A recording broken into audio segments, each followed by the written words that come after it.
The coast of Dorne rose from the morning like an ember, dull and low at first, then brighter as the ship edged nearer the shallows. Dawn slid across the water and caught on ripples, and the gulls stitched it into loops with their cries. Daenerys stood barefoot at the prow of the Lysine cog that had carried her west, her toes braced against damp planks where salt had dried white. Pitch and tar and citrus rind rode the breeze from shore. Behind her, the ship's small bell rang to warn the poleboats nosing in from the mouth of the Greenblood. The three dragons had already woken the dawn. Drogon prowled the railing like a black flame, tail lashing, yellow eyes cut thin. Rhaegal curled his sharp hind feet into coils of rope and watched the light with his crested head cocked, green scaling to shadow at the neck. Viserion smelled the air, pale as milk and gold, and spread his wings until they trembled, then tucked them and opened them again because he could. They hissed at the gulls, and the gulls scolded back and wheeled away. Jorah Mormont came to stand beside her. He moved with the confidence of a man whose boots had learned decks a lifetime ago, and whose hands knew the small places to catch for balance. "We should keep them tethered," he said, as if every word had been weighed before he let it out. "A show is a show, but a panicked fisher with a spear sinks faster than he thinks." "They've seen stranger things than lizards," she answered. The morning was cool and soft, and she did not want to bind or cage. The water had been long enough. "And they will know what I am if they see them." He said nothing to that, no correction, no assent, and that too was part of how he guarded her. The lines at his eyes were deeper than they had been when she had first sailed into a hot city full of perfumes and promises. He wore no cloak. The sea breeze had taken it somewhere behind them, and he had not asked for another. On the far shore, leaf-poled boats slid out from a low village pinned to the brown earth by poles of bleached wood. Triangles of bright cloth lifted on hemp lines, the colors of the orphans of the Greenblood, riverfolk who called the Greenblood their mother and paid little heed to princes. She had learned the name in the last Lysine tavern before they bought passage. The sailor there had said it in the bored way men say things they assume are not for them and never will be. The Greenblood, the orphans, Sunspear, Martell, and, always a beat or two later, always more carefully, as if it had more teeth than was good for a word, the Lannisters. "Better if they see a girl willing to step ashore without a parade," Jorah said after a moment. "Dorne holds its dignity more closely than silk. They remember their princes and their dead." "I remember mine," she said, and the sea pushed the ship over a low swell with a hollow thump along the plank seams. The dragons looked south and west, their heads turning together like a compass. She had dreamt of this shore long before she had decided to turn away from the slave cities. There had been a door in those dreams, as there always was when she wanted something too badly to be safe. A wide dark door under the lemon trees behind a red tile roof. She would walk to it and put her hand to the wood, and in some dreams it opened and led onto a sea path paved in light, and in some it never opened at all. She had told herself she had left that child with the door behind on the docks of Pentos when a fat man set a crown of dragon's wings on her brother's head and called him "my prince." But children do not let go easily, and the door had followed her to Rishandali, to the black gulf between stars when her son did not breathe, to the wind-scraped places where the Khalasar had become bones. It followed her to Karth with its pale towers and hollow men, and it was waiting now as she watched the sandbars comb the shallows and knew that her feet would touch Westeros in an hour. Arstan was at the stern with the sailor who could be trusted to hold a tiller steady with his left hand while doing a second thing with the right. He watched her without seeming to watch, the way men who had seen too many courts watched every room.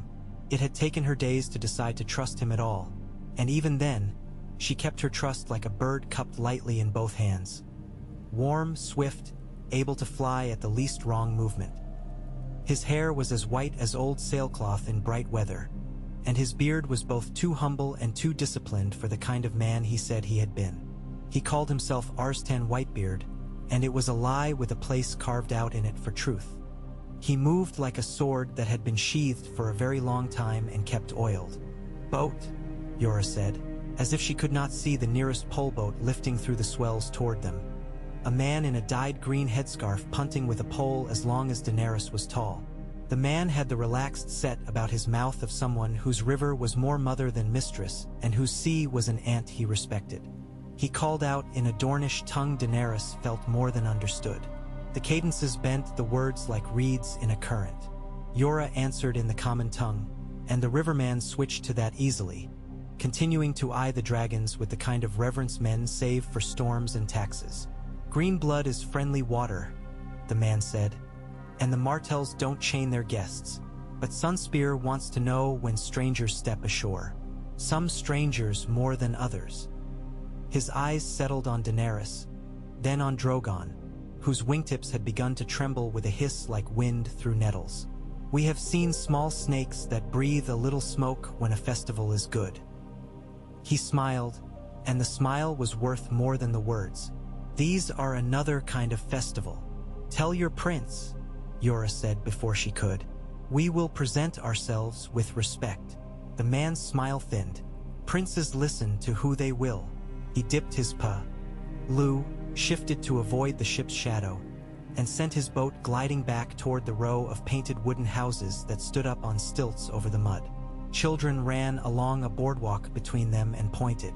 The colors they wore were the river's greens and the sand's browns, stitched with bits of brighter cloth to catch the light. "Perhaps," Arstan said, coming to where the prow cut its shallow V through the water, "we should signal less and learn more." He did not look at Yora when he said it. He folded his hands and turned to Daenerys. "Your Grace," he added, soft and simple, so the title lay like linen rather than armor. The word steadied her more than she expected. The dragons felt it, or perhaps she believed they felt it, and belief mattered with them as much as bread. Drogon went still for a blink, then crept nearer until she could feel the tiny rasp of his talons through the worn wood. They had grown. She had grown used to their weight on her shoulders and arms, but sometimes at night she woke and knew they had crossed a boundary while she slept and refused to tell her which one. "We will be guests," she said, "not invaders. I know how to be a guest." She did not add that she knew how to leave when she was no longer wanted. She had learned that, too. There was no dock large enough for a cog, but the river folk showed the crew where the sandbar held a spine of stones, and they laid a gangplank down to a place where the river kissed the sea and made a line that moved like a slow smile.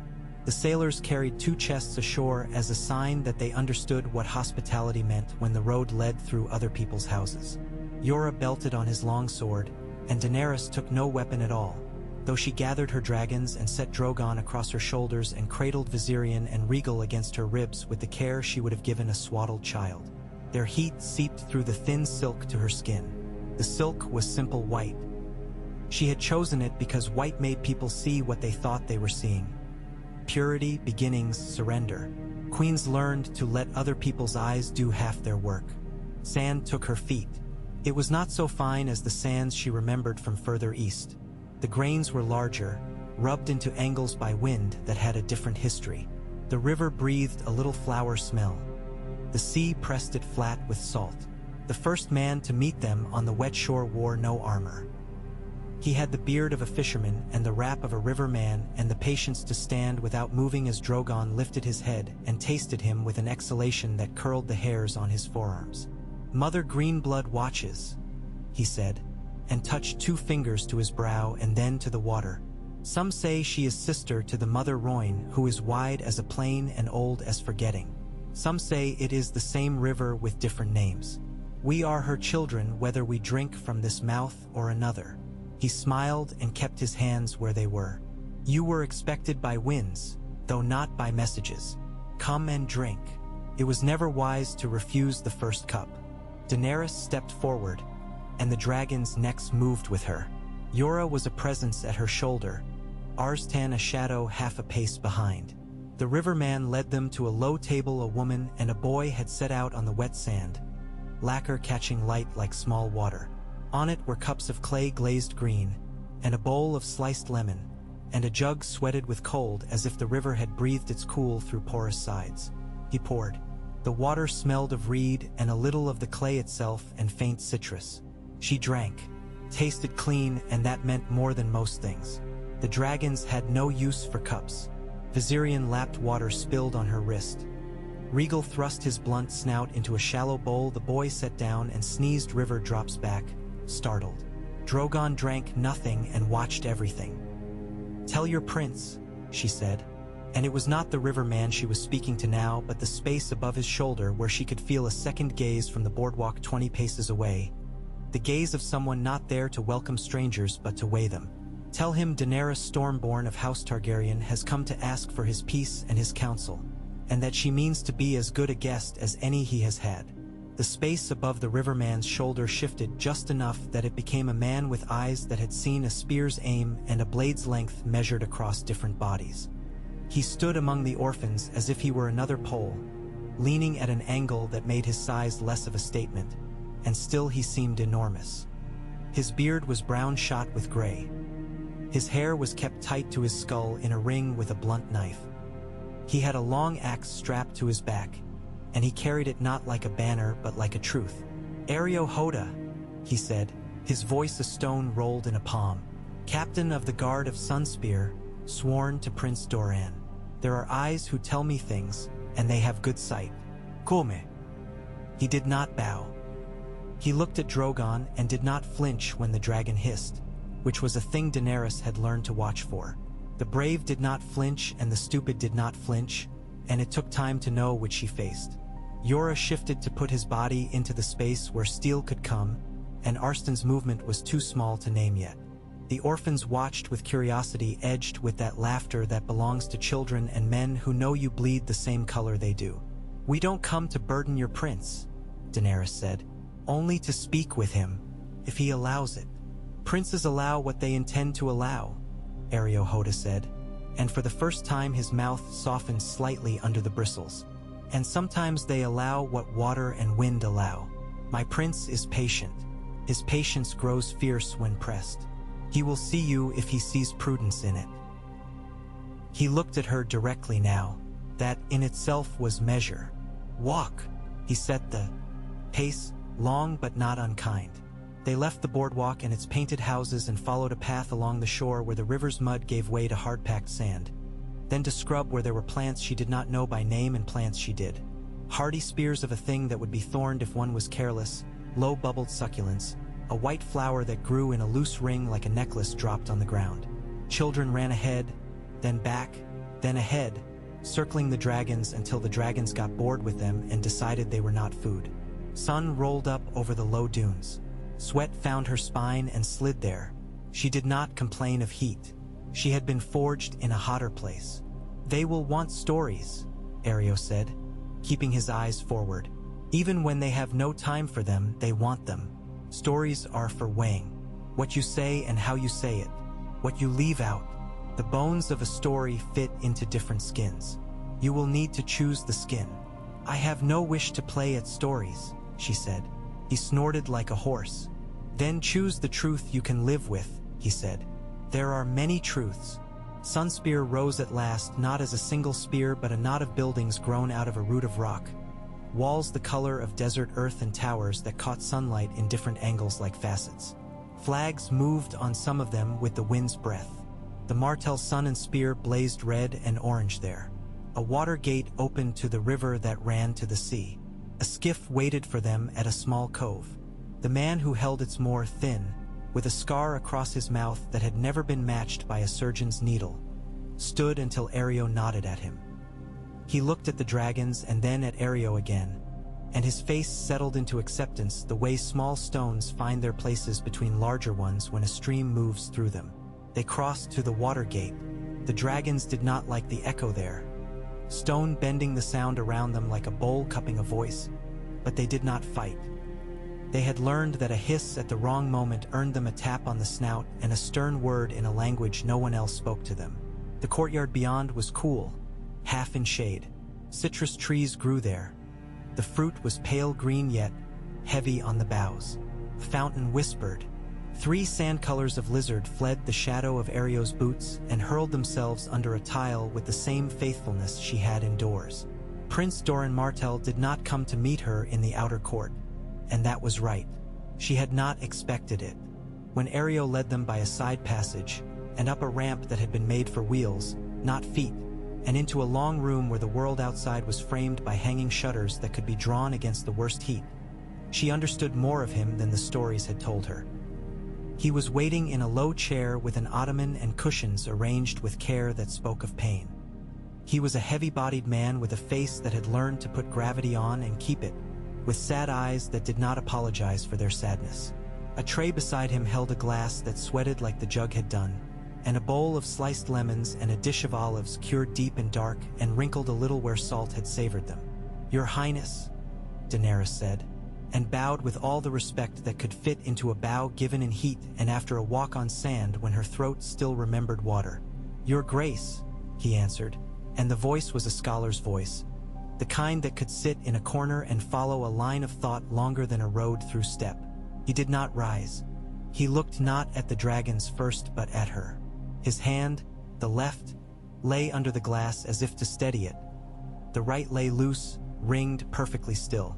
"Welcome to Sunspear." She felt Yora move slightly, because it was strange to be welcomed where so much had been refused in other places until it was wrestled.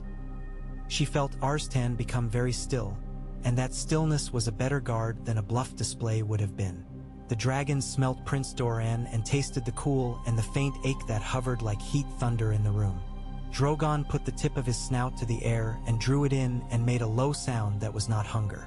"I am Daenerys Targaryen," she said, though they all knew. Saying names made things take shape. "I am the last child of King Aerys. I was born in a storm that broke on Dragonstone. I come with little more than my life and this." She lifted her shoulders slightly and Drogon lifted with them like a cloak, black on white. "They are young. I do not pretend that they will frighten your enemies into throwing their swords at your feet. I have learned not to pretend the thing I want is more than it is." "And what is it you want?" Doran Martell asked, not unkindly. His eyes slid now to the dragons, quickly, as if to mark them and return to the thing that mattered. "Peace to speak," she said, "and bread, and a roof for a time, long enough to understand what this land has become since I left it before I could walk." She let herself smile then, and it was not a practiced smile but the kind only truth makes, small, a little crooked, and a place to put this truth, that the blood of my house still beats hot and that I mean to take back what was stolen if there is an honest road to it. Doran's mouth shifted. Perhaps that was his smile. "Honest roads are rare in hot countries," he said. "They melt the wax in a man's ears and make him hear what he wants. Still." He lifted his left hand and touched a bell pull, and the light movement made a servant appear in the doorway with more water. "You shall have bread, and shade, and quiet enough to listen."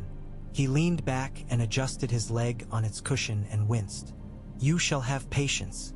We will need it between us. I have worn it like a shirt," she said.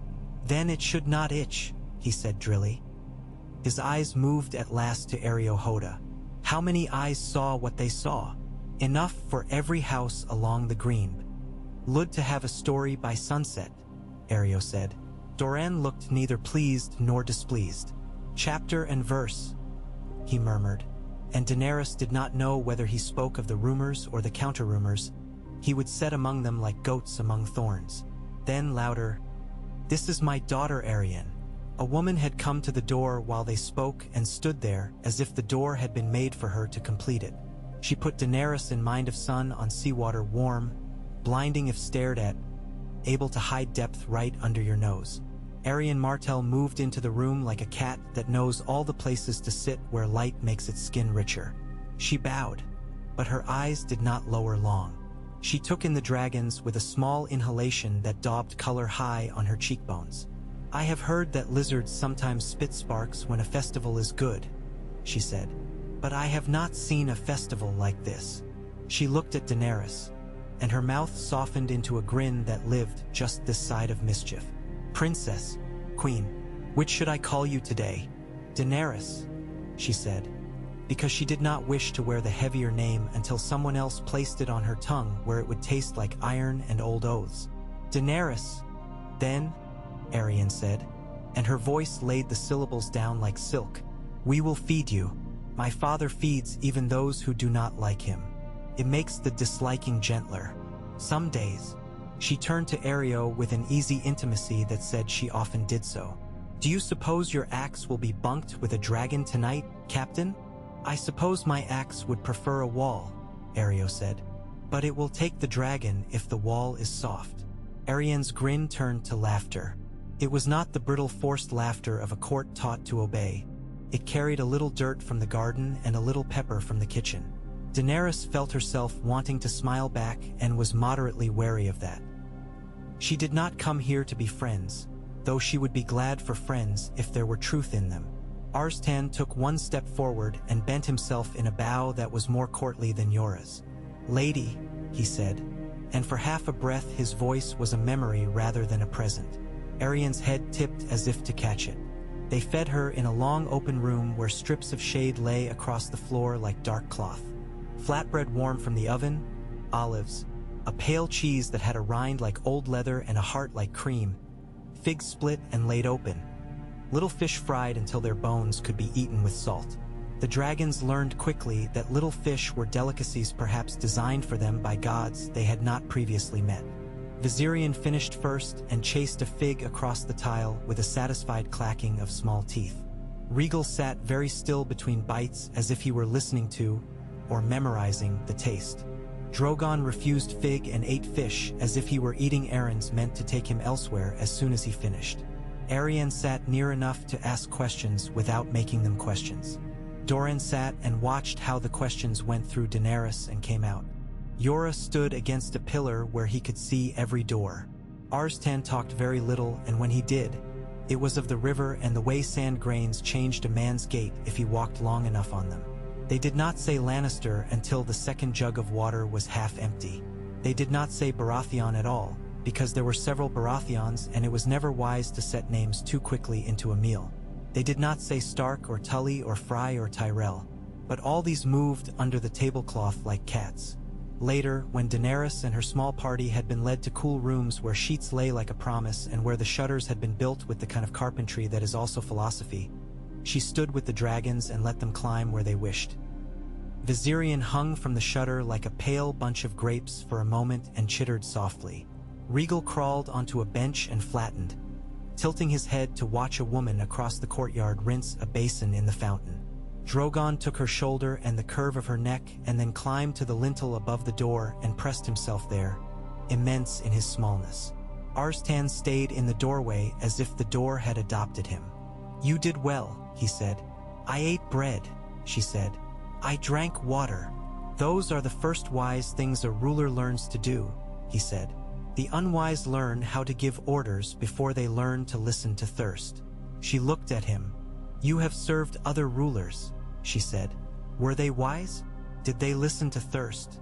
He smiled then, a small smile that took his face back 10 years for a blink. "Some had to relearn it," he said. "Sometimes my own counsel was not enough to make them." Yora came in without knocking, which would have been a breach in some houses and was a bond here. "They will send for you again before the day sleeps," he said. He smelled of horse, which meant he had found the stables and made friends.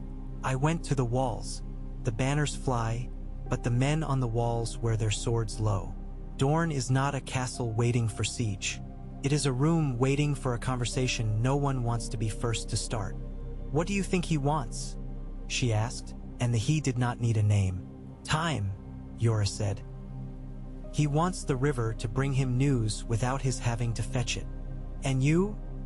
she asked, turning the question because that was also a thing rulers learned to do. "I want to see steel on the deck of a Lannister ship melting," he said with a soldier's hunger that was not wholly political. "But I have learned to want the thing that is in front of me before the thing that is a river bend away. The thing in front of me is a prince with gout and patience and a house that remembers a murdered sister."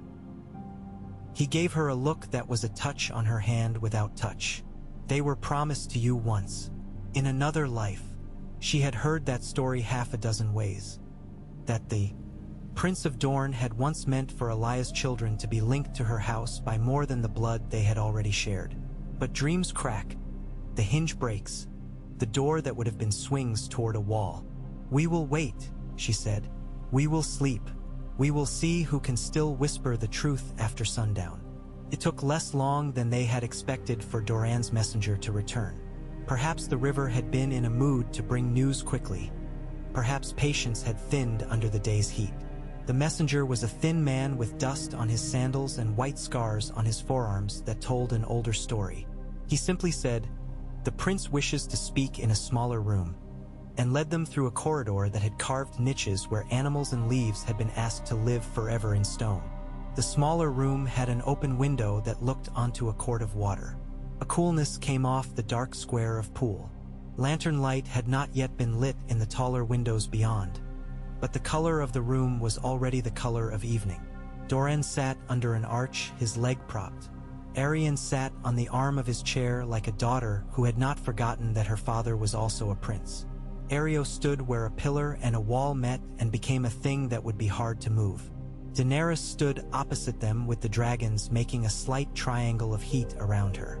Yora placed himself to see the courtyard. Arstan stood a half-step behind her right shoulder and folded his hands. He might have been a scribe if not for the way he stood, and perhaps he had been a scribe in some life that had required a sword at the same time. "My prince," Daenerys said. "My lady," Doran said, and for a moment his eyes were not a prince's eyes but a brother's. "I knew your brother," he said quietly, and Daenerys would have preferred him to speak of the one who had been kind to her in the stories. He did not. "I knew Viserys a little. I know what hunger does to men. There is hunger that hollows the belly, and there is hunger that hollows the eye." He touched his own brow with 2 fingers. "Your eyes do not carry that hollow. Be careful to keep them full." She thought of a red door and a lemon tree. She thought of a child who had been stupid with love for a man who had confused his crown with his skull. "I will try," she said. "We are not friends of the throne that sits in King's Landing under its current boy," Doran said, with the measured neutrality of a book's margin noting an error. "We are not without grief. My sister was Elia. I do not need to say what that means in this room." "I know," Daenerys said, and did not make the mistake of turning the grief into something that could be traded. "Your grief belongs to you." Doran's eyes warmed a fraction. "Good. Some people try to pet another man's sorrow. It bites them as it should. But this is the truth we must share. This land is at war with itself, and the war is not steady. It moves like a snake in shallow water, so you see a back and then lose it and then a coil. There are 5 kings," he said, and laid 5 fingers on the arm of his chair, naming none of them. "There is a queen mother who thinks her son's crown grows directly from his head. There are wolves and krakens and stags and roses." He looked at Arianne, then at Areo, then back to Daenerys. "And now, perhaps, there are dragons." "Perhaps," she said, not out of doubt, but because words have weight in rooms where men gather to make war or peace. "They are small yet. I do not pretend to you that I can burn a fleet with them tomorrow. I will not pretend to my friend and host." "That word," Doran said softly, "friend is precious. I do not offer it yet. But there is this: I will not give you to our enemies. I will not betray a guest of my house to another house that has walked dripping with our blood and never apologized for the mud it tracked. You may stay here and listen a while. You may stay here and learn whether your dragons like goat or lamb. You may speak with my daughter and my captains. You may walk in the water gardens and think." His mouth softened. "You may bathe and then think. Thinking is better when dust has been sluiced away." She bowed her head because humor is best received on one's feet or with a bow. "Thank you," she said. "I would like to meet your son." A silence dropped like a pebble. It rippled through Arianne's face, then through Areo Hoda's stillness. Doran put his fingertips together and studied the shape that made. "You have heard of Quentyn, then?" "I listen," she said, "even when I am thirsty." Doran inclined his head the slightest fraction. "My son is at the Ironwood for now," he said smoothly. "He learns to be patient in a harder school than mine. He will come, or I will write to him to come. We will see what is useful." Useful. The word put a slight chalk on her tongue. Marriage was a word that could be used like a banner, like a blanket, like a net. She had worn a marriage once that had been all 3. It had been good in some ways and bad in others, and it had been honest in a way most papers with seals were not. She had loved its honesty. She did not know yet if she could love papers. "I shall hope to speak with him," she said, "and to learn." Doran leaned back. "My daughter will see to you," he said. "There is a small matter of raiding on our coast, a matter of Ironborn who do not understand what tide obeys. They come like flies when a fruit starts to soften. It will be good sport for my captains to brush them off." His eyes flicked to the dragons again, only then. "Perhaps," he said, with such care that the word hardly bent the air, "it will be good for some people to see that there is, as you say, a perhaps." Yora shifted, caught between hunger and caution. Arston's head was very slightly down. The dragon on the lintel made a sound that might have been interest or might have been a bubble in his chest. "Let us begin with small truths," Doran said. "My messengers go out tonight. They will speak of a pale girl who walks beside an honest giant and a man with a bear's eyes and an old man with a white beard. They will mention small lizards who do not yet lift boys into the air and carry them screeching. They will mention that we have fed her, that we have not chained her." His voice dropped. "They will not say everything. I will not say everything to you either. Some truths belong to their time." "We agree," Daenerys said. "I have learned to let the sun climb without shouting it into the sky." Arianne slid from the arm of her father's chair and approached with a bowl of a sweet the cook must have been proud of. Date cake with pine nuts and a drizzle of something sticky that smelled of orange blossom. She held it in both hands and offered it as if her hands were also offerings. "Eat," she said. "You are in Dorne, and it is rude to plan a marriage on an empty stomach." Doran exhaled in something like a sigh and something like a chuckle. "My daughter," he said, with the fondness a man uses when the thing he loves has thorns. "Your father thinks of marriages," Arianne said, not looking at him. "Every time he thinks of anything, he thinks a banner can be stitched to another and the wind will not mind. Sometimes the wind does mind." She turned her gaze on Daenerys. There was laughter still in it, but also something else, a weight that could be set down anywhere on a board and change the game. "I am curious whether you like dates." Daenerys took a piece and ate, and let the sweet be exactly that. She did not search it for poison with her tongue, because there are poisons that taste like air and poisons that taste like cinnamon, and fear is a poison that tastes like everything. She ate, and when she finished, she did not lick her fingers. She used the cloth a servant brought as if she had used such cloths all her life. "I like them," she said. "Good," Arianne said. "We have enough of them for a small war." The next day was longer because the night had brought messages and the morning had unrolled nets and found a different catch. A raven beat its square wings over the yard at dawn and was caught by hands that knew how to take a strip of old leather off a bird's leg without breaking its bones. A rider came from the north with dust on his teeth and an expression like a man whose wife had called him by another man's name in a dream.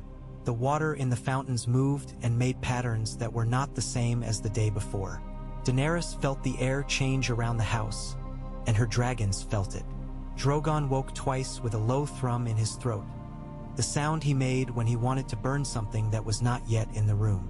They took her to the water gardens so she could walk without the sound of chopping words in her wake. Doran could not walk, so he rode in a chair with wheels pushed by two silent men. Arianne moved with them like a breeze. Ariohoda walked behind with his axe at an angle that said he did not plan to use it today and could be convinced to use it in the next heartbeat if need rose. Children swam among the fountains and pools, and the sound of their voices did more for Daenerys than all of Kartha's polite promises had done. A boy with a skin the color of new copper and hair that fell in tight coils swam under the water of a long pool and came up directly under Viserion, who had leaned over to watch. He sputtered and wiped his eyes and for a moment saw the dragon and Daenerys and forgot how to breathe and then laughed because he was alive and 9 and it had become the kind of day stories would bend around later. "Mother?" someone said, and it moved through the children like a tide, not all recognizing her, not all calling to her. Some used the title the slaves had used east of the sea, and some used a Dorne word for a woman who had given them something and would again. Daenerys felt the names go through her like fish. Some would be caught. Some would return to their green places. "Your dragons," Doran said, "are smaller than the stories, and so are you." He was not unkind. His eyes were on the water. "That is not an insult," Stories are too big until you are inside them. Then you find they fit your skin. Stories burned my house, Daenerys said. I know their size. She kept her eyes on the children. A little girl touched Regal's tail with a finger and jerked it back, startled at the warmth. Regal turned and blew a breath that ruffled the girl's hair with a smell like hot iron. She squealed and ran, and 3 others ran after her, and all 4 returned at once. I have a mind to show you a corner of our coast, Arianne said. There are places where the sea forgets itself and backs away from the shore for a time and then returns. She smiled. If we are fortunate, the sea will forget while we are there. My father thinks the Ironborn will come there when the sea remembers. He thinks perhaps you will like to see how Dorne suggests politely that they return to their boats. Princess, Areo said, and the warning was a stone set calmly on a table. Doran's eyes went to the axe and then to his daughter. I do not mean today, Arianne said lightly. I would like a little more time to teach these dragons that figs are gifts and fingers are not. Tomorrow then, Doran said, surprising them both. If the wind is from the east and the sky holds, it will be good for some eyes to see what perhaps looks like. He fixed Daenerys with a look that was plain.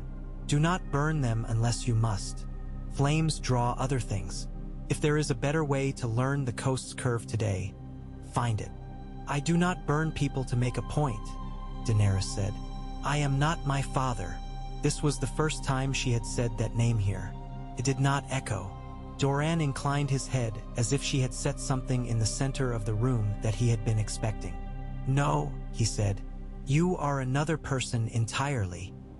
They sailed along the coast the next afternoon with the Sioux. En on the quarter and a steady breeze. The dragons hated the spray and loved the wind. Drogon perched on the yard and spread himself against the sky. Viserion clung to the rail and flared his wings and sneezed when brine hit his nose. Regal found a coil of rope and made it his coil. Arianne's hair came undone in the wind with an art that implied it had planned to. Yora watched the horizon with a soldier's eyes, counting sails that were not there yet. Areo Hota stood by the mast and watched the shore from under his heavy brow as if it were a lineage he might one day have to explain to a court. They came upon the cove as the tide turned. It was a mouth cut in black rock, teeth of submerged stone showing when the swell fell and hiding when it rose. The sea had been backing away. Now it thought again of returning. On the strand were 3 long shapes like channels carved in wet sand that were not channels. Sleek ships with low freeboards and black sails that had been furled for stealth. Ironborn. They had dragged 2 small boats up onto the stones and were busy lifting a sheep out of one of them. The sheep made the noise sheep make when the kindness of men is no longer assured. 6 raiders stood around it with long knives, arguing. Others waited, chests bare, hair long, tattoos black as the inside of a mouth. A banner on a pole leaned against a boulder, black and gold. The kraken bent its limbs extravagantly as if to embrace the world. Number? Areo asked Yora because Yora would give it like a number and not like a guess. 24 on the shore, Yora said. Perhaps 10 more on the ships we can see. More in the cove's mouth where we cannot yet see. Less, Arianne said. They have taken fish and goat down coast. My men counted scuffs and fires that had been put out badly. They do not stay in one place long enough to become a hive. She looked at Daenerys. You are not required to show them anything. I am not required to be a dragon because I have dragons, Daenerys said. She handed Drogon a sliver of dried fish, and he took it as a courtesy rather than a meal. We will show them something else. She looked to Areo Hota. Can your men surround the mouth of the cove on the cliff? I would like them to see shadows in the wrong places. Areo's face did not change, but his eyes flicked as if counting. He spoke a low word to the sailor who was also a soldier in soft shoes. The man touched his brow and slid below, and the ship's smallest boat was being lowered with men who had learned the shore at night under new moons. Yora looked at her and said nothing. Arston's mouth ticked. The smallest sign of approval, disapproval, or memory. She could not tell which. When you step ashore, Arianne said, you will be on Dorne. Whatever you do will be remembered here longer than stories anywhere else. Then we will leave them a memory that does not ask others to add blood to it, Daenerys said. She had learned east of the sea that killing one man often meant 6 deaths came through the door later and demanded something else. She had learned that some men could be made ridiculous. She had learned that ridicule is a blade dull and curved but capable of cutting in its own way. They beached the ship where the wet sand held it as gently as wet sand knows how. The Ironborn saw them and lifted blades and called out boasts used since beaches were invented. Ario's men were moving along the cliffs, flat to the stone, their sandals silent. Arianne put her feet into the water without a shiver. Yora went down the gangplank first and turned to hold it steady. Daenerys came next with Viserion on her shoulders and Drogon on the yard still, choosing to be his own herald. Rhaegal followed Daenerys like her shadow, inattentive until he did not want to be. "Salt and iron!" shouted an Ironborn with scars, as if the sea had clawed his face for failing to drown. "And the Kraken's blessing. Who comes to feed us? We will take goats, your rings, your boots, and a kiss from the pretty one. Leave the lizards. They will eat our rats." "You are bold men," Daenerys called back, and let the sea put steel on her words. "Bold enough to cut sheep throats on another prince's shore. Bold enough to wear a god on your neck like a hook." She pointed to the amulet carved like a tentacled thing in black wood that lay upon the man's chest. "But wise men know what shore they stand on. This is Dorne. Dorne bites ankles." The men laughed. Some looked past her at the cliff, where the wind had arranged itself to make it seem that shadows lifted from the rock and leaned down. One of them shouted something ugly and licked his knife and made a show of putting it away. "Pretty talk," he said. "Your mouth will look better after it is broken in 2 places. We will do it like a gift. One now, one later." He cocked his head. "You come with pets. I had a cat once. The sea took him. I will take this cat before the sea takes him." Drogon moved, his wings making a sound like cloth tearing underwater. He came down on the wet sand in front of her and spread himself, and the Ironborn had the good sense to stop 2 paces from his reach. He was small yet, no taller at the shoulder than a great hound, and there was a temptation to laugh, and the cleverest of the raiders did not take that temptation. He had seen his share of false ships and true reefs. His eyes were old. He put his hand on the knife hilt without drawing it. "Walk away," Daenerys said. She did not shout. Quiet carried here. "Walk away and tell your captains that Dorne feeds its poor and drowns the men who try to starve them. Tell them that a woman with a storm in her name brought lizards from east of the sun, and that the lizards prefer goat to Ironborn flesh." She let her voice warm. "Tell them the goats are not scared of you." "What if we take the woman?" the scarred man said, bored now, as if he had grown used to new threats in old words. "Will the lizards fetch? Will they carry? Will they purr?" Daenerys lifted her hand and made a small movement as if tossing a crumb. Drogon raised his head and opened his mouth and breathed. Not a sheet of flame, not a river to cleanse a fortress, but a short, precise gout that kissed the blade the man had partly drawn and made it glow and clatter into the sand like a thing that had decided it was too hot to be a knife any longer. The Ironborn shouted their god's name and stepped back, and one of them slipped a little and cursed the sea for laughing. Rhaegal, amused, melted a corner of the Ironborn banner.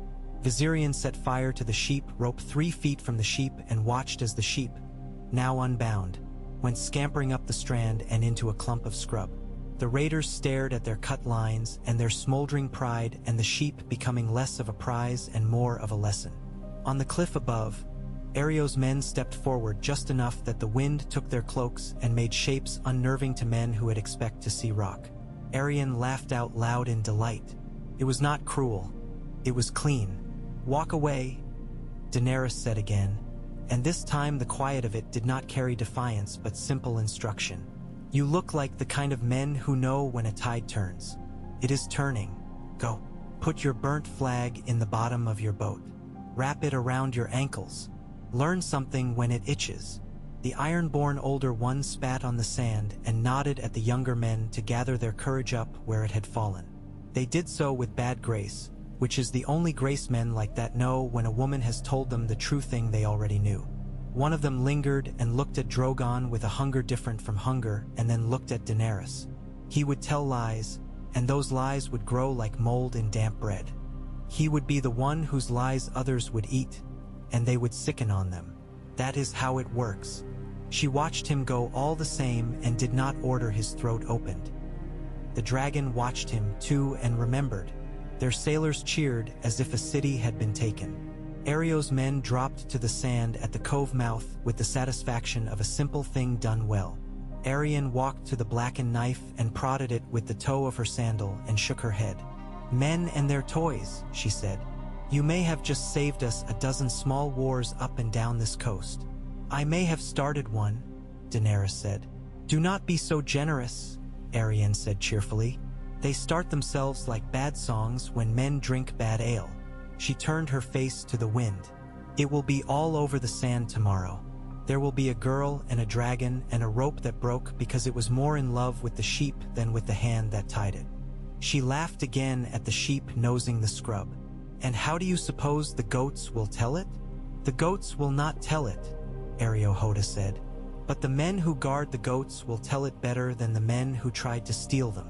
When they came back to Sunspear, Doran Martell listened. He always listened. He asked very small questions and laid the answers out like stones to make a path through a marsh. He did not say, "Well done," because men who mean to use your well-done things tomorrow do not spend them cheaply in praise today. He did say, "They will go to their captains and say we made them fools."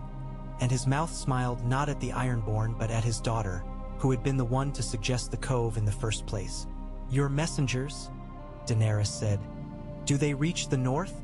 "They reach where I need them to reach," Doran said, which was both an answer and not one. "One of their branches ends in King's Landing. One of them ends at High Garden.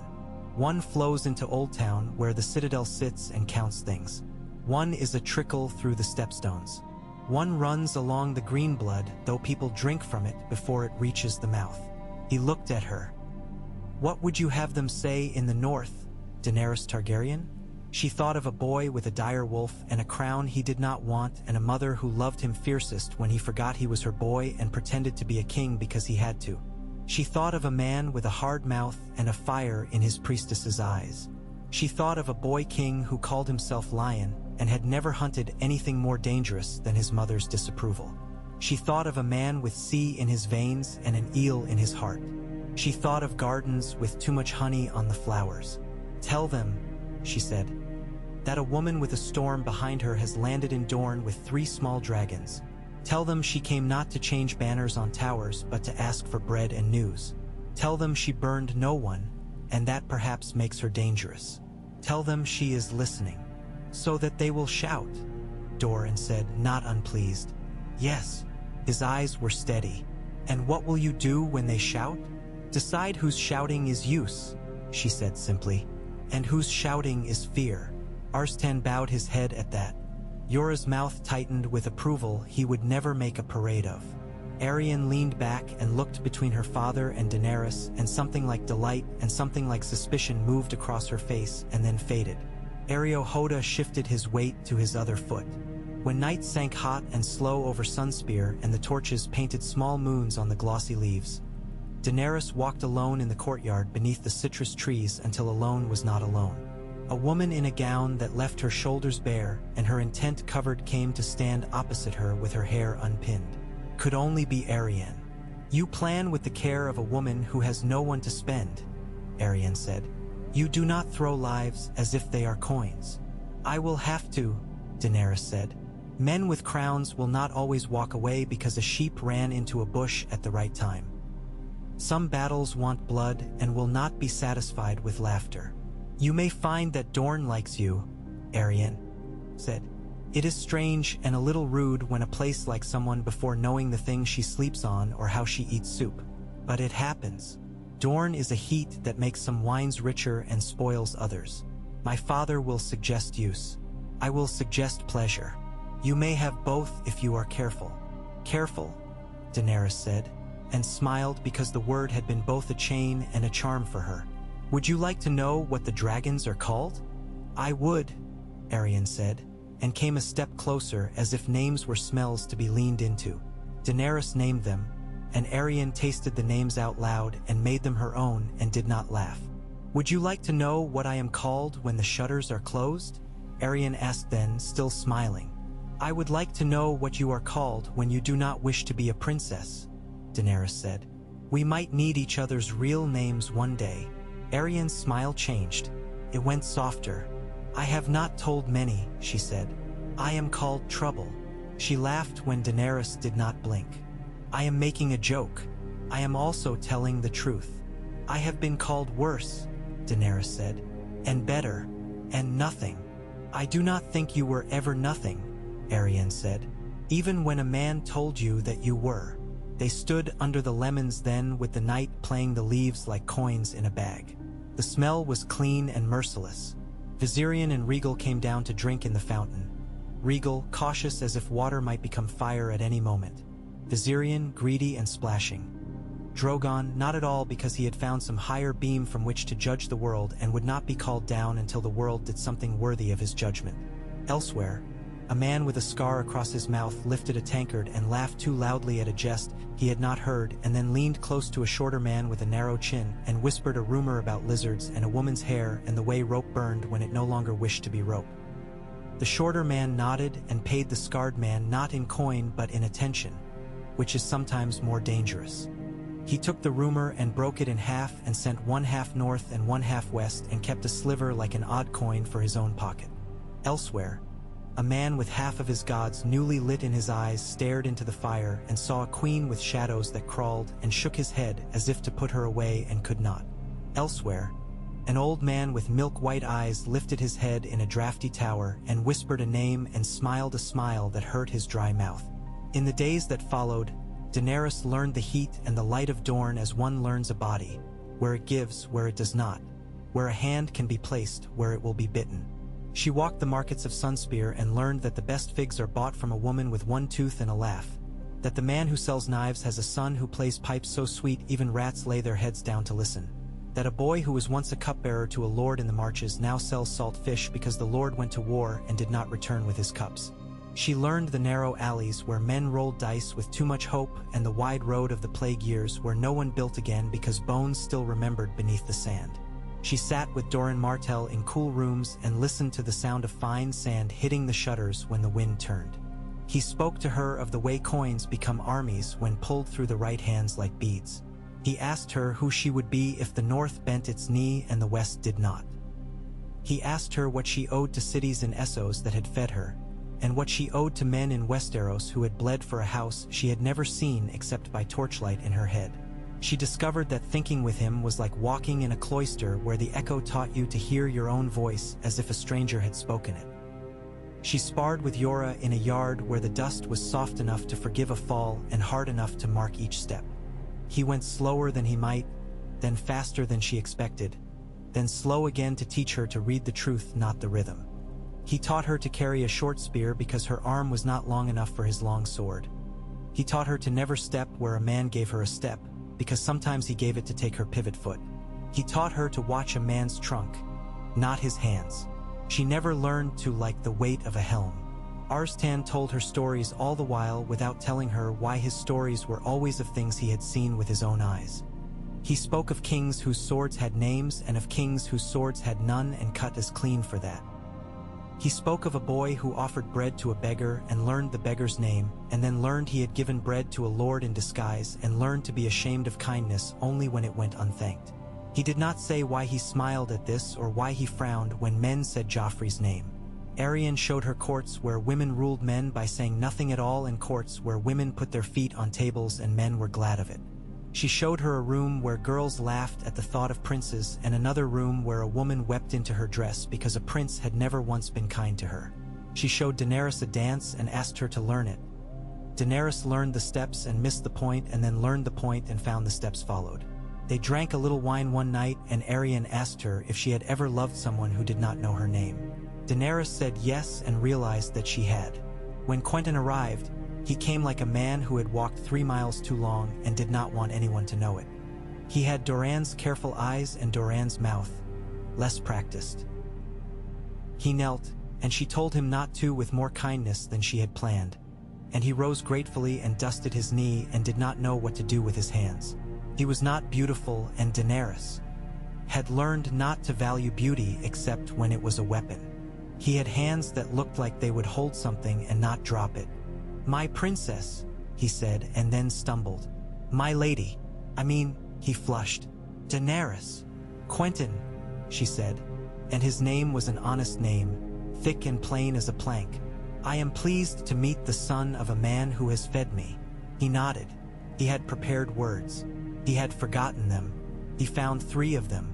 "I welcome," he said. Arianne stood behind him and smiled like a cat, remembering the first time it learned to climb curtains. Doran closed his eyes for a heartbeat. Hoda held his axe as if it could really support him. They spoke later in a room where no one else listened and looked at one another like people who had been told they were to share a house and were deciding whether the door would be shared one day too. Quentin spoke slowly, but the words came more easily when they concerned maps and brines and years. He could tell her why Ironwood's olives were better than a place 2 valleys over, and why one kind of sheep tupped earlier than another, and what the water in the wells tasted like under 3 different kinds of moon because he had drunk from them all. He did not tell jokes easily, but he laughed when she made one, and it was a laugh she could trust. He did not make it larger than the joke deserved. "My father believes," he began, and then he stopped and corrected himself, surprising her. "I believe that Dorne should not be the last to come into a war that will come even if we do not stir. I believe we should not be the first either." He looked up. "I am not a blade the first day out of the forge. I would break if used then. One more day, another day, but you do not always get another day. I know that." "Quentin," she said, "do you want a throne?" He swallowed. He looked at her openly. "No," he said, "I want to stand. If a throne is the only way to stand, I will sit on it. That is what I know." It was a better answer than a romance would have given her. Better than a brag would have given. She did not say yes to him. She did not say no. She said, "We will eat." And when he smiled at that, she smiled back and discovered that something in her had been less hungry all along. Letters went out. Ravens went out. Rumors went out. The War of 5 Kings shifted on its bed as if it had a pain in its hip and reached to rub it in the night. Joffrey heard of dragons and laughed with too much sound and not enough amusement. His mother's mouth went tight as rope. Tywin Lannister's eyes grew narrower in a face that did not change and would not change even if he grew younger. He counted faceless numbers and gave them faces. Stannis at Dragonstone stood long at a window and saw no dragons and saw dragons and told himself that fire is fire and a king's blood is a measure spooned with a steady hand. The direwolf's banner rippled thin over the riverlands, and men looked up from their meager suppers and imagined a girl with pale hair walking on sand and did not know whether to welcome it or bar their doors. Highgarden's roses opened themselves, some to the sun, some to knives. Old Town's bells tolled for a ship entering the harbor with a box of old books and a rumor under the captain's tongue that he sold to the wrong man for the wrong price, which is to say he was a sailor. In Sunspear, Daenerys fed goats to dragons and then taught dragons that they do not need goats every time they wish for blood. She learned the difference between an olive picked too early and an olive cured too long, and the story a fisherman told when he had caught nothing versus the one he told when he had caught too much. She took a knife and cut the first lock of her hair since the sea wind had chewed it last and let the white hair fall into a small bowl of clear water where it looked like a ghost and laughed because for a moment she did not know whether she was mourning or rejoicing, and perhaps it did not matter. "Tomorrow," Doran said one afternoon as shadows of latticework cut neat squares over the table between them, "a man will come from King's Landing who calls himself a cousin to the Queen. He has no blood that I know of and a purse that is heavy with someone else's coin. He will mention a marriage and his queen's regard. He thinks more of his own regard than hers, which is interesting. We will give him wine until his tongue lies to us with less effort. I would like you to listen from behind a screen, if you wish." "I wish," she said, "because a woman who does not listen to her enemies when they do not know she is there is a woman who will be surprised too often." He nodded. "Also," Doran said, as if adding a piece of bread to a plate already full, "a man from the north. He will not say the name of his house at first. His cloak is sewn with gray thread that has been washed many times. His boots are good and too small. He will ask whether we have seen a blue-eyed ghost and will pretend he means a thing that walks on snow. He means his king. He looked at her and said, with a delicacy that was kinder than gentleness, he does not know yet whether to call his king boy or king.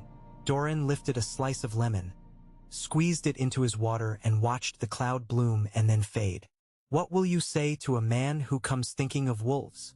I will say, Daenerys said after a small time that she let be small, that the beach is wide enough for many tracks if the tide is out and that we should build a fire while we can. Doran smiled with his eyes, which is the only way to smile that survives in men who cannot rise to greet their guests. Yes, he said. Good. He drank. The lemon's bitterness made his mouth a better line. And what will you say to a man who comes thinking of roses? She thought of girls with hair coiled like vines and of boys who believed that the right smile unstrung enemies. She thought of older men who counted grain and wineskins and called that counting L. Ove. I will say we have water, she said, and ask if his friends care for thirst. Arstan was silent and then said quietly, You will not be loved by all who say they mean to love you. I am learning not to need their love, she said. I am learning to need their measure. Your grace, Arstan said, and bowed his old head. There was a weight in the title now that had not been there on the ship. Titles grow teeth in rooms where men drink plans with their water. That night she dreamed of a hall of doors again. Many red, some blue, one open and showing a stretch of beach where a sheep ran bleeding into a bush. She smiled in her sleep and woke with Drogon staring at her with the kind of interest he only had when she had dreamed of fire. He blinked slowly and put his head back down, and she reached up and touched the rough edge of his jaw. Do not be a king, she whispered. Be my dragon. On the day of the cousin from King's Landing's arrival, Sunspear received him like a bone it had to taste to know whether to spit out. He was a thin man who smelled of clove and sweat too sweet to be honest. He wore his hair long and his smile longer. He called himself Ser Simon, which was a name like a tile from a pattern that had been broken. He bowed until his head nearly brushed the floor and then looked up quickly to see who took pleasure in it. His words were polished and had the shine of having run through too many mouths before they landed in his. He said, Your Grace, to Doran as if the prince had stolen it, and my good prince, as if he was offering a bribe. He said, The Queen, the Queen, the Queen, until the word lost all shape. He said, The boy has sharp teeth, and meant the king. He said, Lady, and then caught himself and said, Princess Ariane, with a look that was too long by half and noted by Areo Hoda without a twitch. Behind the carved screen, Daenerys listened. She did not play with the hanging tassel. She did not shift her feet. She watched the light shift on the floor with the patience of a woman who had crossed a sea in a ship that heaved like a living thing under her at night and had learned to breathe when the wood did. Ser Simon said, Dragons. Finally, and could not keep the shiver of desire and fear and calculation out of the word. He said, Child's toys, and then we could host them in the king's menagerie, and smiled at his own jest as if to insult and praise at once. Doran let the insults pass as if they were fish in a river he had no wish to catch. And as news does, it trailed away and came back at different hours with different voices. And the story that remained, the one that people told in markets and on roofs and in alleys and in the little alcoves where lovers meet, was simple. A girl with hair like the inside of an oyster shell had come to Dorne with 3 lizards that breathed not so much fire as promise. She had eaten olives, and she had not ordered a man's head put on a spike to make her bed pretty. She had burned a rope, not a man. She had listened. Her dragons did not yet eat men. She called herself by her name more often than by her titles. In King's Landing, Tyrion Lannister listened in a room where tapestries hung heavy enough to keep secrets from crawling under the door. Varys murmured and smiled and set little figures on a board and called them crows and said the crows had learned a new tune. In Dorne, of all places, Tyrion said, and rubbed his temples with 2 fingers.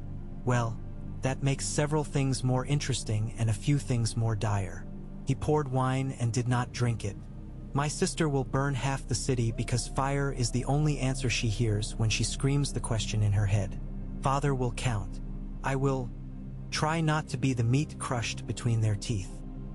What would you do? Varys asked in the voice that makes men confess their crimes.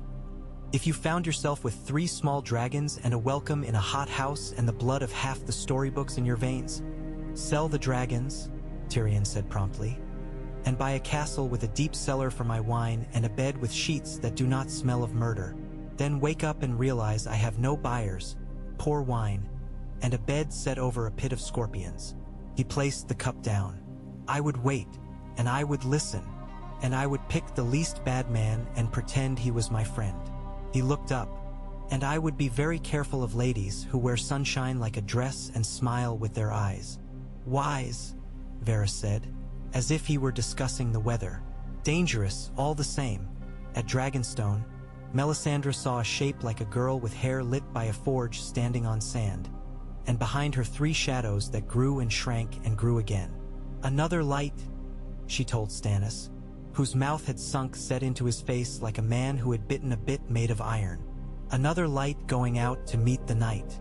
We shall see whether the lights love one another or fight like rival lamps. I am a king, Stannis said, because that is what he said when any new thing entered the room. And kings do not share crowns. Sometimes they share fire, Melisandre said. Sometimes their fires make a larger fire and burn the night. Sometimes they burn each other. Her smile was thin. The night is patient. And at the wall, a man with hands like sticks held to a brazier and thought of a girl who had called herself a child of a king and set a table with her care. He said her name and tasted ash on it and smiled. He coughed and the cough bent him like a sapling in wind. King's fires, he whispered. Queens, the world is not done with dragons. In Sunspear, Daenerys sat on a broad stone step and fed Regal a morsel of meat from between her fingers. He took it fast, teeth scraping her knuckle gently, and she told him no, and he accepted no better than any other child. Hoda watched from 10 paces away, a mountain that had promised someone he would be here and would not be moved unless the promise turned. Arianne came and sat beside her and dropped her sandals from her feet and set her toes in the dust and sighed like a woman whose world is both too heavy and exactly the right weight. Do you miss him? Arianne asked, with no prelude that would make the question easier. Who? The man you married, Arianne said. The one who died. Daenerys did not answer at first because not answering is sometimes kinder to both, and because answers awaken ghosts when spoken aloud. She watched the way the light licked the edge of Viserion's wing where he lay on a sun-warmed lath and then looked at Arianne.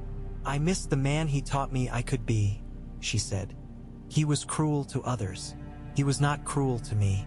That is not enough to forgive him, but it is true.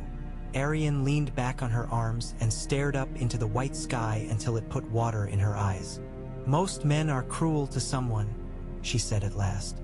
The trick is finding one who is kinder to you than to anyone else and deciding whether that is enough. She smiled and looked at Daenerys out of the corner of her eye. We will find you someone with less hair who does not call you moon or any other thing that makes you a reflection of him. Daenerys laughed and made herself stop quickly. What if I do not want someone, she said. What if I want something? What if the something wants you back? Arianne said softly. And there, under heat that had learned every inch of her skin and under a sky that refused to change its mind about the sun, Daenerys understood that wanting a throne is different from wanting a country and different again from wanting a life.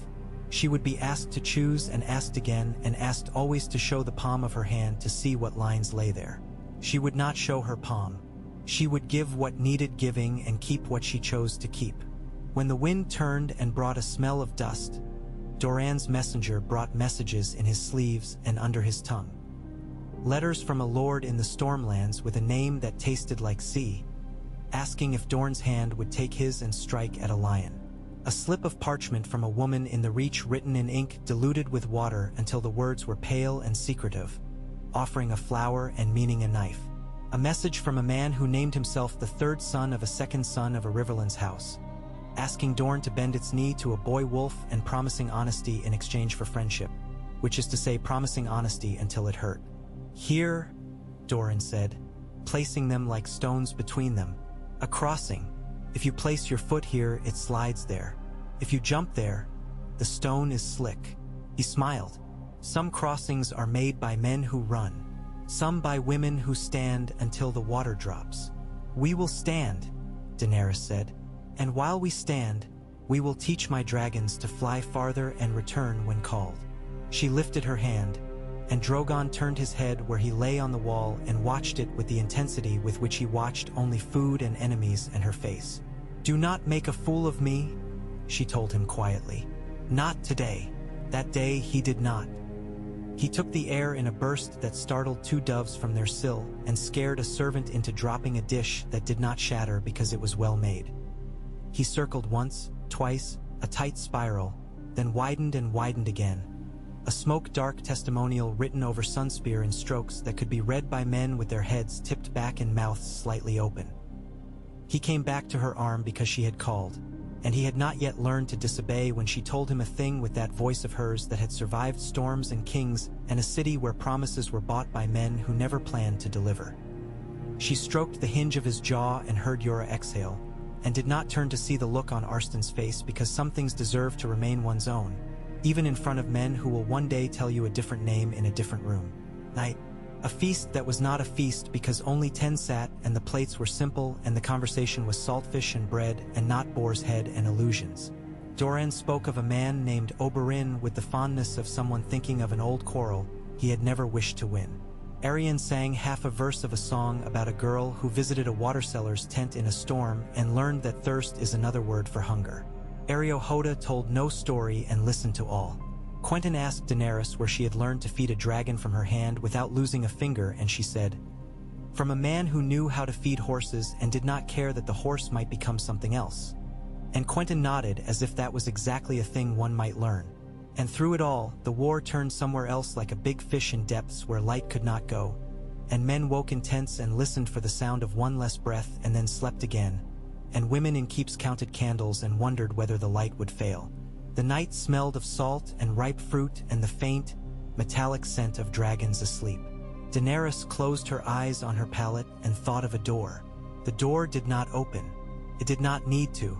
There was no door between her and the sand and the water and the air that had learned her name and would carry it to places where men would decide whether to laugh or whether to sharpen knives. There was only a long walk and the sound of her feet on different earths and the knowledge that every step still belonged to her. She woke before dawn without knowing whether she had slept and went to the roof and watched the sky try to remember what it had to do every morning. Yora found her there, as she had expected. The dragons came as they always did, more because they had become her shadow than because they wanted the dawn. He stood near enough that if she tipped backward, he would catch her. Far enough that if she fell, she would fall alone by her own choice. "Today," he said, "we decide. If we write back to the wolf." "Yes," she said, "and to the flower." "Yes, and to the man who calls himself a cousin." "No," she said. "Yes," he said, not correcting her decision but confirming his understanding. "And to the kraken? We will let the kraken find his own tide and drown in it," she said. "We will send a net when we need to, not a letter." "Good," Yora said. And his kindness in that word was the kind of kindness that is not flattery but recognition of a thing you both want and will strive to deserve. She put her hand to the stone and felt it warm under her palm as the first sun edge lifted. Sun on stone, salt on skin, citrus and iron in the air. She tilted her head and the dragon on the parapet tilted his, and they watched air turn gold together. Every choice would matter. There would be two kinds of choice. The one a person makes with a plan and the one a person makes because the day demands an answer before plan can even dress. And there would be days when a choice made her queen and days when a choice made her poor and perhaps a day when a choice made her dead. She could not tell which would be which yet, and it was better that way. A known future is an old fruit, sweet and heady and making men slow. She lifted her hand and stroked the rough edge under Drogon's eye. "We will be careful," she said. "We will be kind. We will be fierce where we must. We will listen." Drogon made a noise that was not a promise. She accepted it anyway. Below, a pigeon beat its way up, panicked by some small hawk. The hawk took it with a sound like silk wrenched in two. Arianne's laughter floated up from a lower courtyard, and the lemon trees shook off a few leaves on the stones and looked lighter for it. Hoda took his place at a door and waited to become necessary. Doran Martell sat and thought until thinking became doing, and a boy in the kitchens burnt his thumb and did not cry because he had been told that princes were next door. The day began again, and with it the slow, careful landing of a storm on a continent that had taught itself to expect waves only from one direction. In the distance of this day, a raven lifted from a branch with a message tied in a squire's poor hand. In a nearer present, Quentyn sought a phrase that did not sound like his father's when he told Daenerys that a certain spring in the hills always ran sweet after the first autumn rain. She teased him and made him blush and liked him for it. Arstan watched a pair of sparrows bicker in a strip of shade and wondered if there had been a time when he was not old, and then remembered that men are always old somewhere inside and smiled. Yora stood in a door long enough that someone had to ask him to move, and he did, right into the path where he would be most useful. No trumpets announced it, so no one heard, but a new thing entered the rooms they had made together in Sunspear then, the way new things do. Like the faintest breeze under a door that has been shut so long that it had thought it would never be asked to open again. It nosed around corners and found places where the dust had laid itself for years and lifted it in a small swirl. It brought with it a word that has no banner and yet makes men march. It brought with it a choice. Daenerys went to meet the day as if it were a debtor who owed her and a friend who would lend to her and an enemy who would rather be an enemy again tomorrow than today. She did not wear a crown. She wore a linen dress because linen breathes and because it mattered not to faint. She wore a knife in her belt because sometimes symbols need edges. She wore her dragons like a rumor no one could shut away. If Westeros had woken early, with bad dreams, it did not admit it. The sun hit the towers and the sea, and men hauled ropes and women watered plants and children chased lizards that were not dragons with a zeal that proved imagination had not resigned in the heat. Somewhere a barkeep counted coins twice, and a priest sharpened a homily already too sharp, and a sellsword spat and wondered whether to sell himself to a rose or to a wolf. Far north, cold crawled under a man's clothes, and he pulled them tighter, and did not know that one day a woman with silver hair would change what cold meant.